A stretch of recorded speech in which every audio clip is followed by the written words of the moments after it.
welcome to another edition of Listen Up a Minute. I'm your host, John Dowl, and I have with me my co-host, the good Dr. Rebertha Matthews, and we have back for another segment, Mr. Politician, if you will, Mr. Bill McGee, a man of many hats, but we're just going to stick with the hat of politics That's this right. evening. Right. We're talking government, All right. running stuff. And we are so excited to have Bill here with us this evening.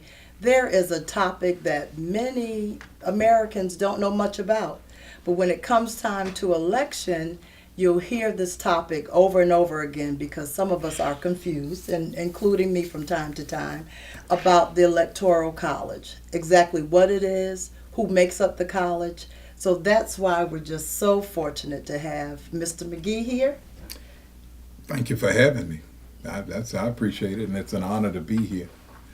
I'm not an attorney, and I didn't study constitutional law, but my interest is such in the policies and the politics that I kind of look into this and study a little bit to see what's going on.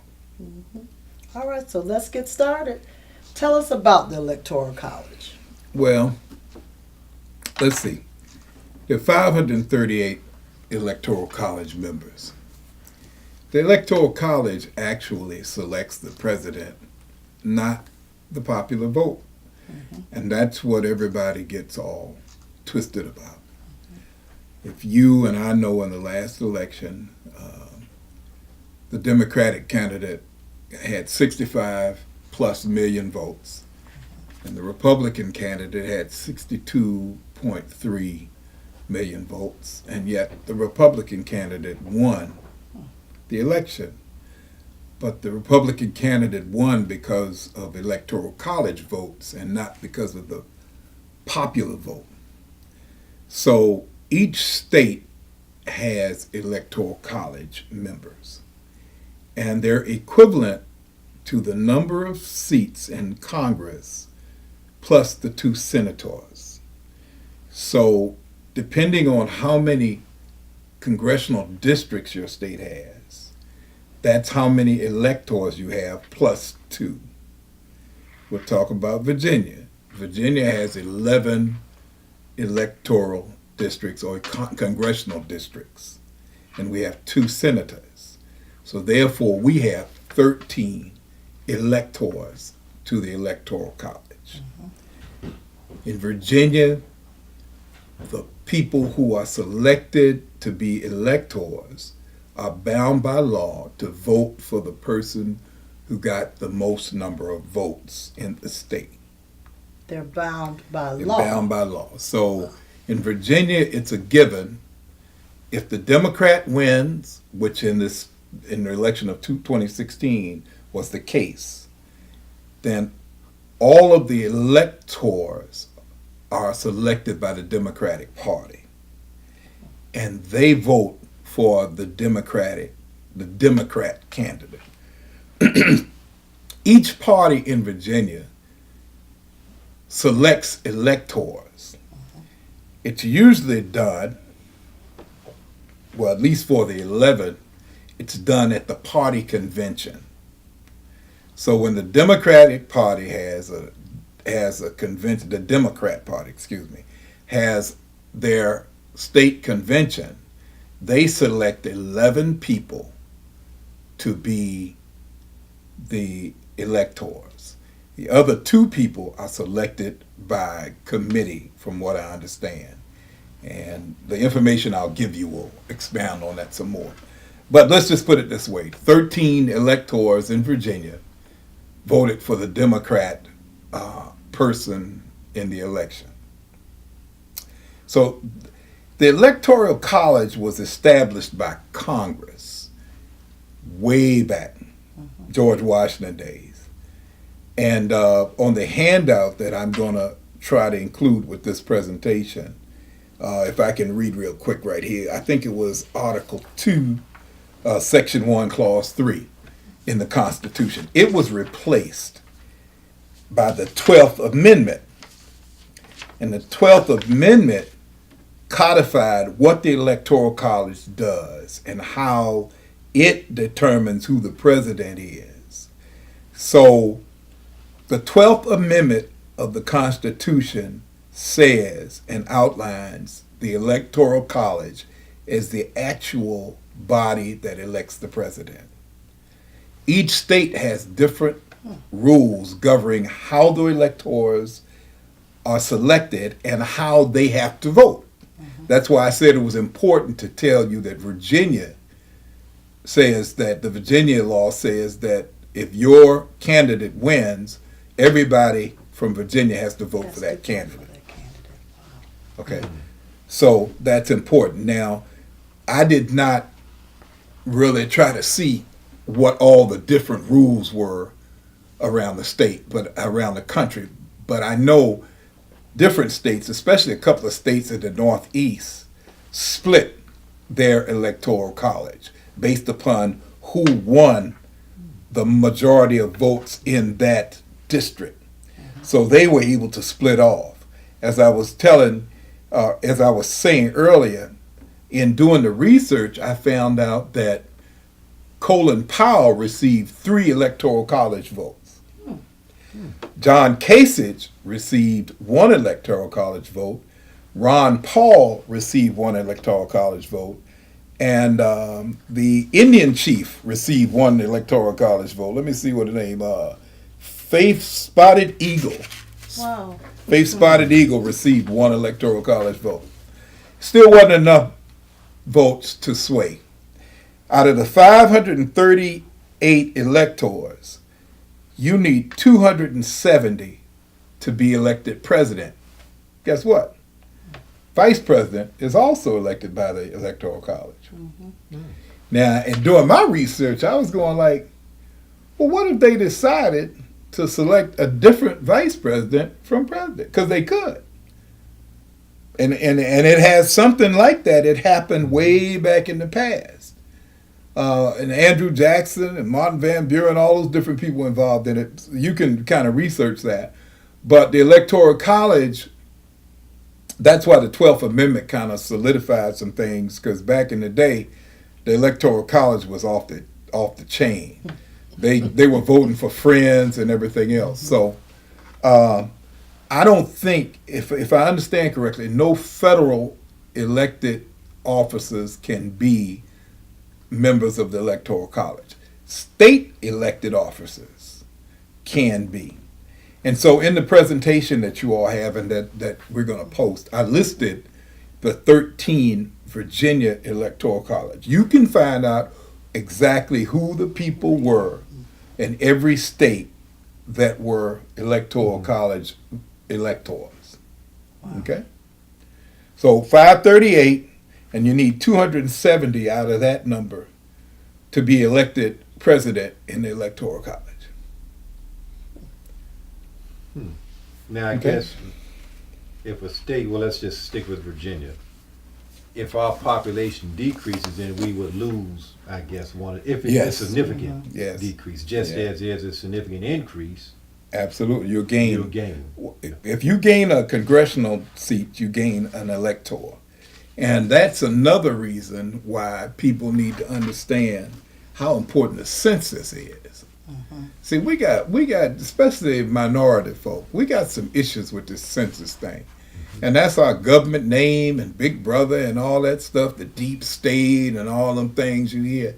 But the real truth is we miss out on a whole lot of money when we got this little frame of mind. No, you don't need to know how many people in my family, and I'm not answering. Yeah. And we don't really honestly, Bert, we don't really honestly know how many black people there are in the United States. Because a lot of us won't even do the census. Right. So we can't trust the statistics that we read about. Well, we know it's more of us than what we read. Right. Right. You know, we know we're not double taking the census. If anything, we're shortchanging ourselves.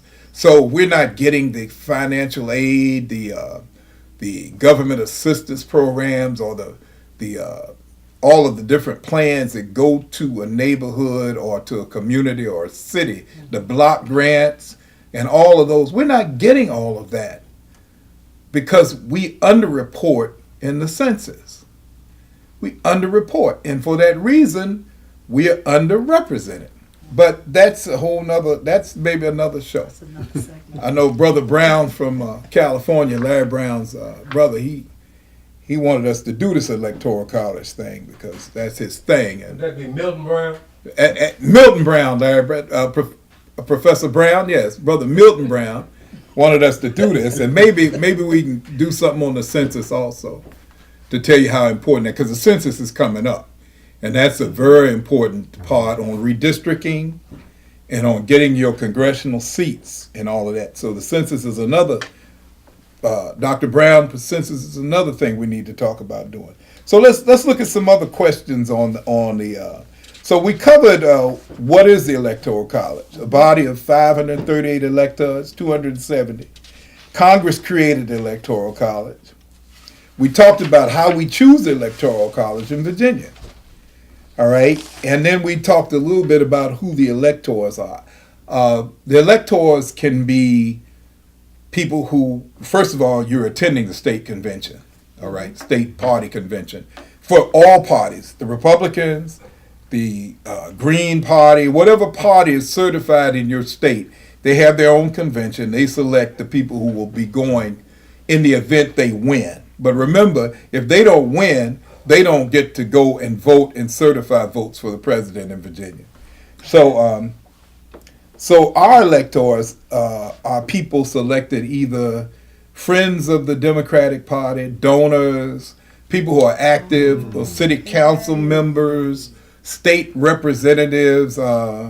What's the young lady's name who is representing Petersburg? Lucretia Ard? LaCherice Aird. I knew I was going to mess the name up. But we got it right. LaCherice Aird, get it straight. Youngest member of the House of Representatives, I think, ever to be elected in the state of Virginia. Very proud. From my home city of Petersburg. All right. All right. She was one of the electors. She's the only name I recognized Isn't that something? on the list. But of course, all the other people are from the different districts around the state. Okay. And The again, other, and I didn't recognize that. that's out of how many individuals for the state of Virginia? Well, it's 11 districts and the 2 senatorial districts, so you get 13. Okay. I just wanted to reiterate. Yeah, you get 13. You get 13 electors in the state of Virginia, 1 for each congressional district, and 2 senators, because you have 2 senators in the state. So let's talk a little bit,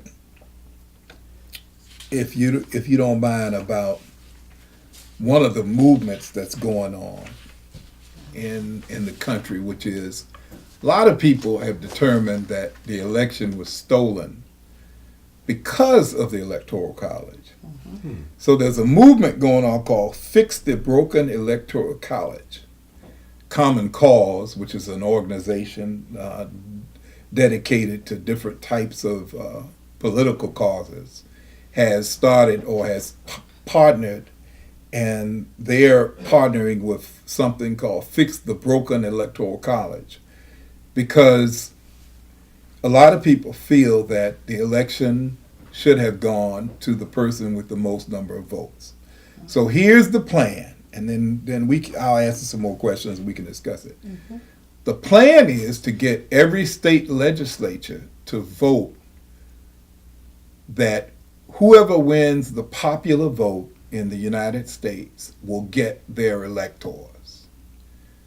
That's what the plan is. They're asking, and I thought about it, and I said, well, Virginia already says whoever wins the vote in Virginia. But I said, but what if someone else had won the popular vote in Virginia? Virginia would have been like Ohio and Michigan and Florida and Pennsylvania and had voted against that person. So Virginia also probably qualifies for a state where we need to consider mounting a campaign to ask the state legislature to approve the person who wins the popular vote gets all of your electors. You got to think about that and ask yourself, what are you giving up What are you giving up? You know, and what would the chances be that if you did that and your state went against the popular vote, if you looked at it like it is now, would your candidate win the election? That's something I have to look at. And I really, to be honest with you, thought about it after I saw that, and I said, I've got to examine that a little bit more. So, but that is the plan, and I'll tell you why it's the plan. Because if you try to change the Electoral College through a constitutional amendment, you're going to get bogged down because you need 3/4 of the states to ratify the amendment.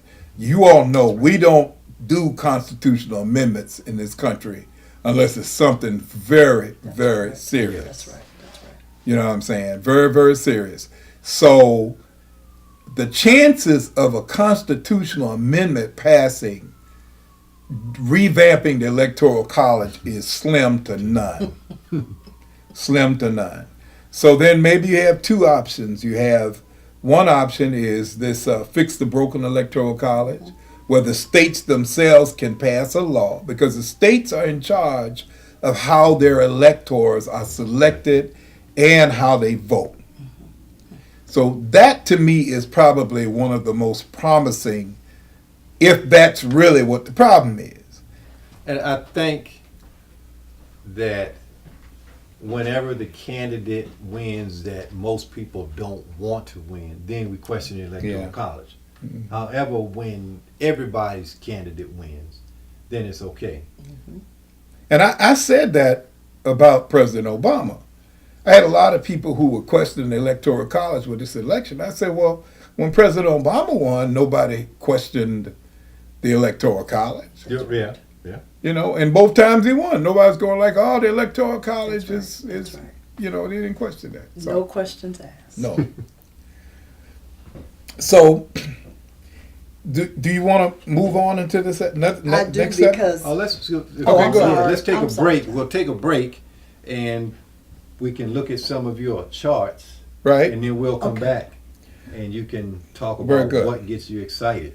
At the end of At the end, this, yes, okay. I've included the resources Oh, no, not good. that you all can post on the program great. where I got all this information. So if anybody wants to see it and everything else, and they can get those resources at the end. Okay. Okay. This is Listen Up a Minute. We'll be right back. We are back with this very special segment of Listen Up a Minute.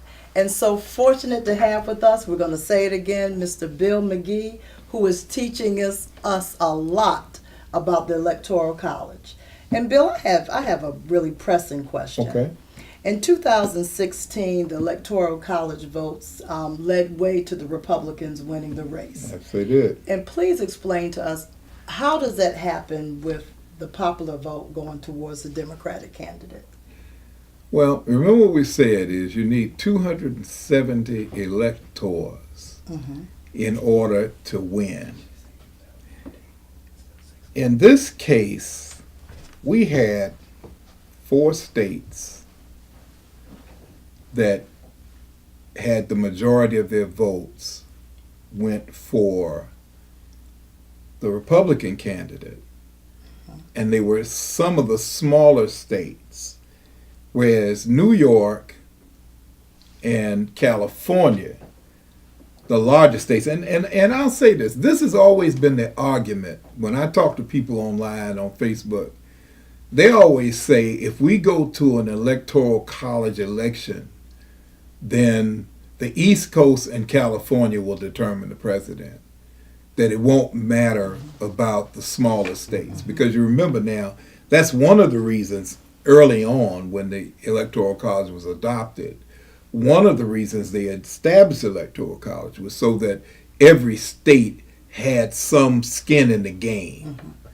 You know, even the small states like Delaware, who might have 3 electors because they're so small. D.C. has, I think they gave them 3, even though D.C. doesn't have 2 senators. I think D.C. is included in that total, and I think they have 3 Electoral College votes.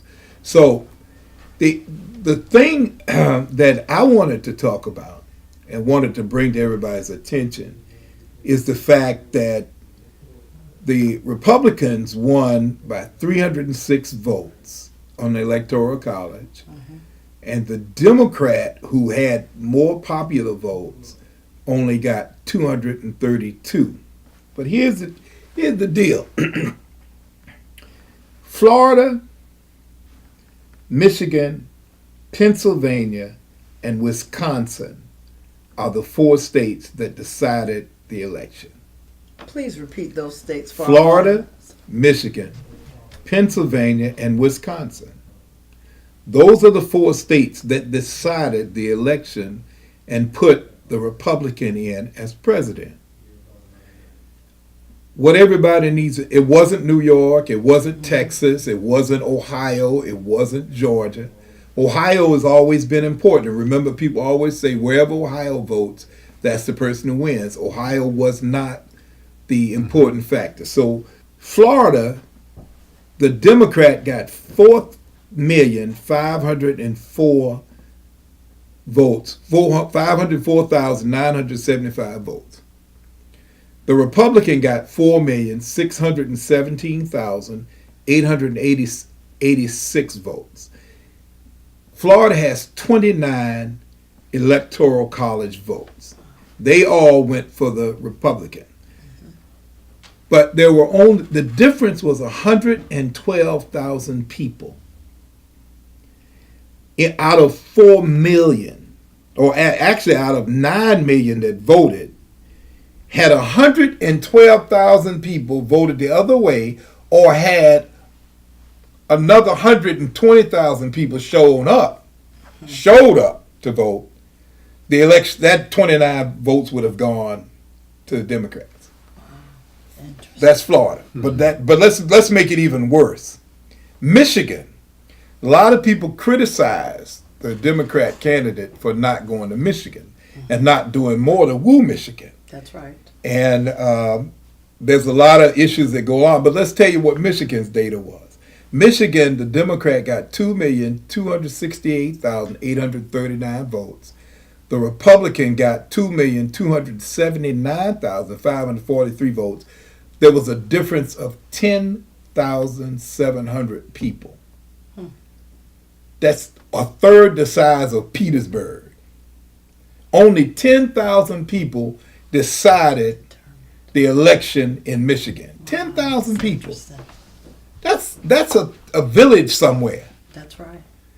Had 12,000 people from the other side, had 12,000 people voted who decided they weren't going to vote and didn't vote. Had they voted, those 10 votes would have gone to the Democrat. 10 electoral college votes. Pennsylvania, big state, blue collar state. Everybody talks about Pennsylvania. The difference in votes in Pennsylvania was 44,000 people out of 6 million. Wow. Out of 6 million, 44,000 people decided that Pennsylvania's 20 electoral college votes, 44,292 people out of 6 million. Now think, what?